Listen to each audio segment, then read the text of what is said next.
The key question: why did Somoza fall from power in mid-1979?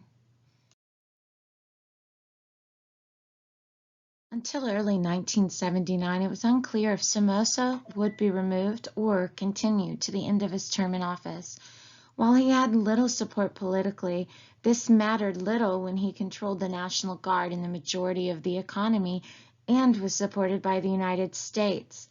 U.S. support, however, was questioned by a new U.S. president, and other Nicaraguan groups organized against him, siding with the Sandinistas to force change on the Nicaraguan government and people. Jimmy Carter became the U.S. president in 1977.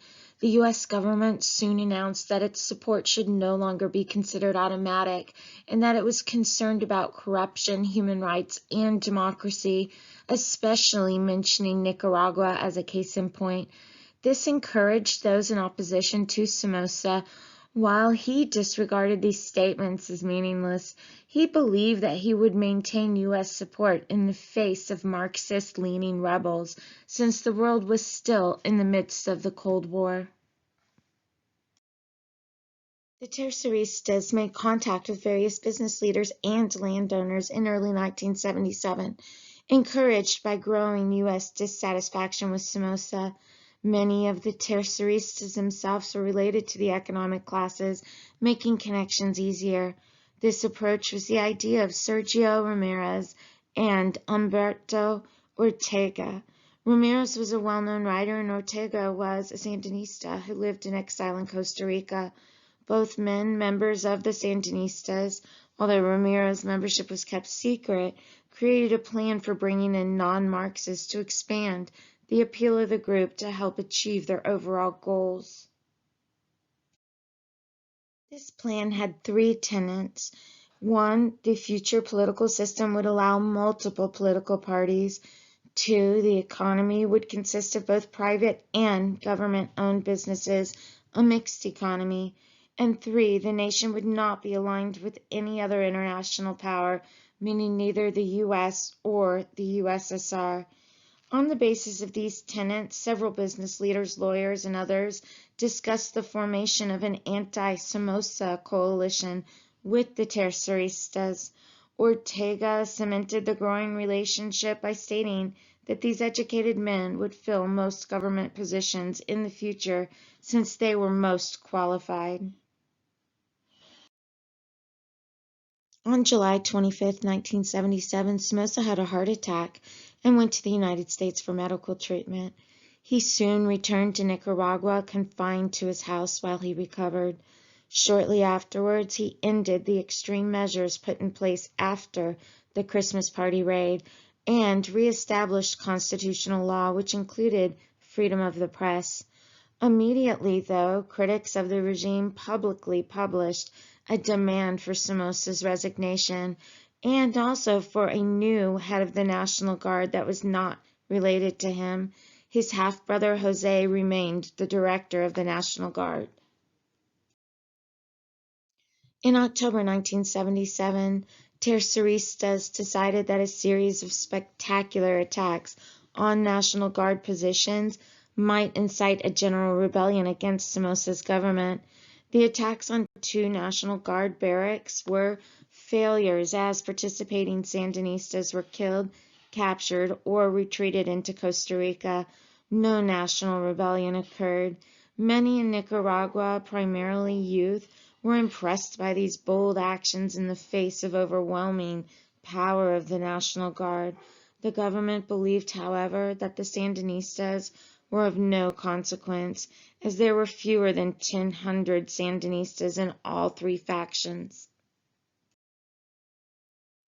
12 members of the new coalition of Sandinistas, business leaders, lawyers, intellectuals, and priests, all against Somoza, established themselves in San Jose, the capital of Costa Rica, just after the failed July 1977 attacks. They began working in October 1977 to create an alternative political structure for Nicaragua.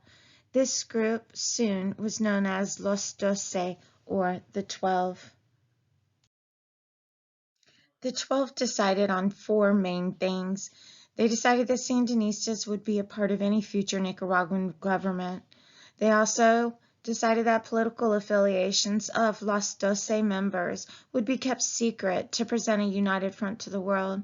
It was also important to convince the United States and neighboring states that there was not a goal to form a Marxist state in Nicaragua.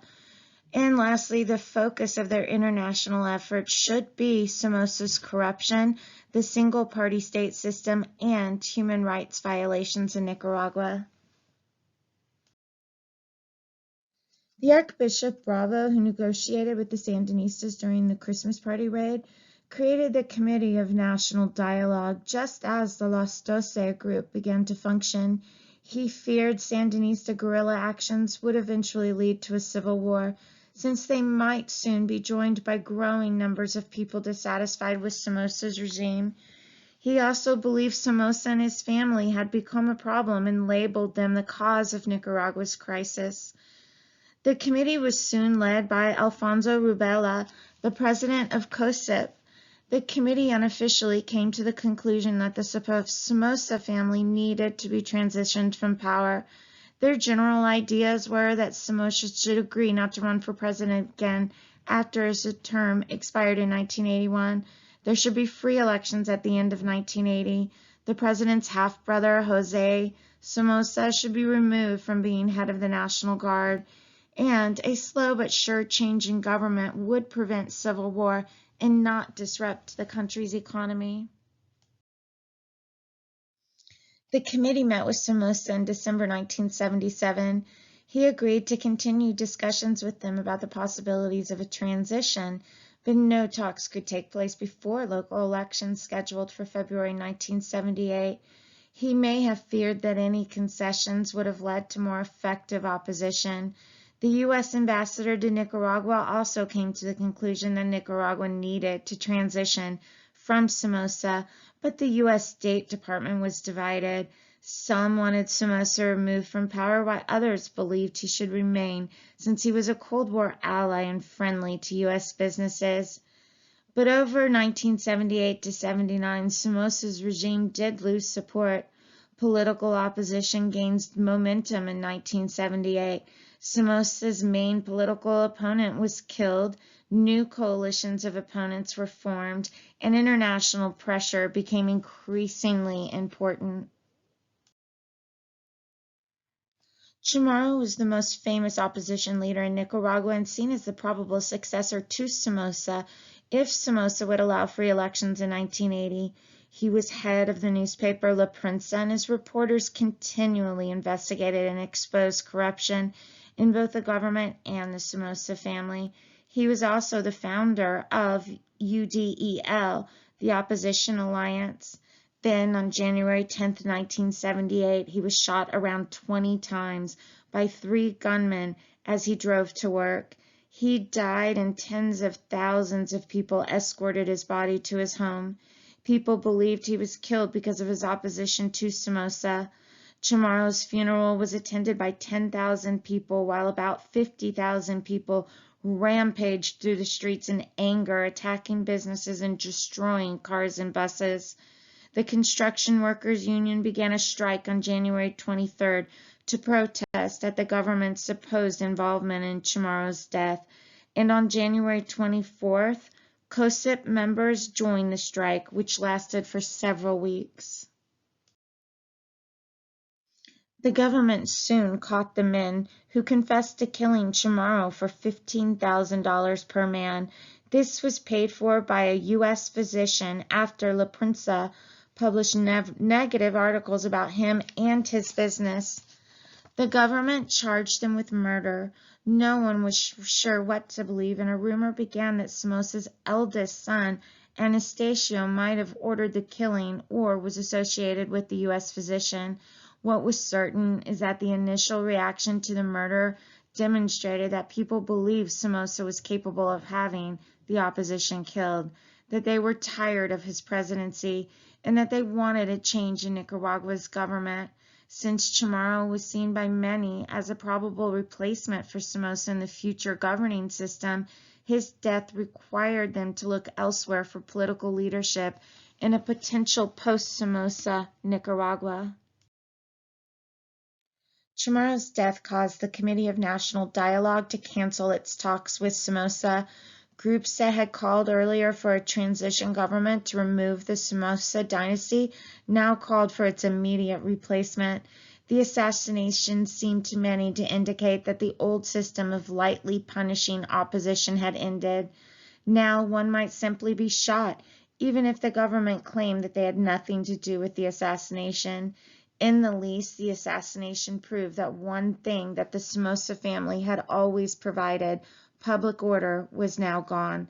Not being able to prevent the assassination damaged the government's reputation. February was an active month for rebellions in the country. The National Guard attempted to disperse a crowd of Native Americans who had left a religious service honoring Chamorro.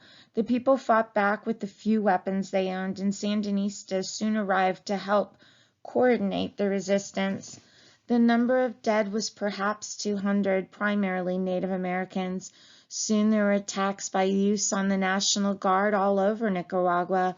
The Sandinista response was to create a 40-member group that could respond quickly to any disturbances so that it could take control and instigate more youth to join. Members of this fast response team were sent to the poor sections of various cities throughout the country. The U.S. government under President Carter believed that the solution to Nicaragua's political problems was to withhold military and other aid so that Somoza would free prisoners, end repressive actions against political opposition, and follow the Constitution. Somoza believed that he could withstand national unrest if he could keep the U.S. government as his ally. He asked the U.S. ambassador in February 1977 what he could do to satisfy the U.S. The ambassador suggested that perhaps he should step down at the end of 1980 when his term as president ended. Somoza agreed, aware that President Carter was also facing elections in 1980 and might be out of office by then. The next U.S. president might be more amenable to Somoza remaining in office. Somoza announced to the nation in a public gathering attended by 150,000 on February 27th that he would not continue as president after the end of his term. Political opponents were dissatisfied because they wanted him to leave immediately. They believed that over the next 3 years he would use his power to select a puppet president that would allow him to control the country. In those 3 years, Somoza would also have time to deal with all of his political opponents. Nicaragua's ruling regime was of interest to other Central and South American leaders. While some were sympathetic to Somoza's political opposition, others wanted to replace Nicaragua as the U.S.'s main ally in the region. In 1978, Costa Rica, the only true democratic state in Central America, elected a new president who was sympathetic to calls by Nicaraguans for Somoza to step down. Whereas Costa Rica earlier worked to prevent Sandinistas from using it as a base of operations, the new president decided not to interfere with growing Sandinista activity in the country. Camps were established by the rebels in northern areas along the Nicaraguan border. Planes carrying supplies, including weapons and ammunition, were allowed to operate in Costa Rican airspace, using beaches and remote farms for airstrips. The president of Venezuela, Carlos Perez, had been a friend of Chamorro's and now came out in support of ending the dictatorship in Nicaragua, if not directly supporting the Sandinistas. Perez hosted a meeting with U.S. President Carter in March 1978 and suggested that force was needed to remove Somoza. It was hoped that the U.S. would order Somoza to step aside, and then there would be a transition period that would eventually lead to a multi-party democracy. Perez also worked to convince Panama's leader, General Omar Torres, that Somoza needed to be removed. President Carter visited Panama in June, and Torres told Carter, much the same thing that Perez had said. Toros ran a regime that was similar to that of Somoza, but he disliked him as he found him arrogant. He also wanted to replace Somoza as the main U.S. ally in Central America. Toros was friendly with a cousin of Somoza and gave him verbal message to communicate to Somoza that the U.S. government wants a new leader in Nicaragua and that Somoza should resign after creating a national unity government, and then Somoza should go into exile. When Somoza received the message from his cousin, he was outraged. He simply could not believe that the United States wanted him replaced and decided to make gestures to address what he believed were the main U.S. concerns in the country. He gave amnesty was granted for political prisoners. Members of Los Dos could return to Nicaragua from exile. The electoral system would be reformed, and the Organization of American States, or OAS, Human Rights Commission could come to Nicaragua to inspect the country for any violations of human rights. After the reforms announcement, Somoza began a tour of the United States looking for political support, but he did not see Carter himself. Carter instead sent Somoza a letter on June 30, 1978, explaining that he looked forward to the implementation of recent promises regarding human rights. Somoza believed this was evidence that the U.S. would continue to support him. Los Dos returned from exile in Costa Rica on July 5, 1978, with tens of thousands of cheering people lining the main streets from the airport. By the end of August, Los Dos and 15 other political parties and labor unions created the FAO, or Broad Opposition Front. COSIP was not officially part of FAO, but its former president, Robelo, now was leading his own political party, the Nicaraguan Democratic Movement. Indirectly representing COSIP, he became the leader of the FAO.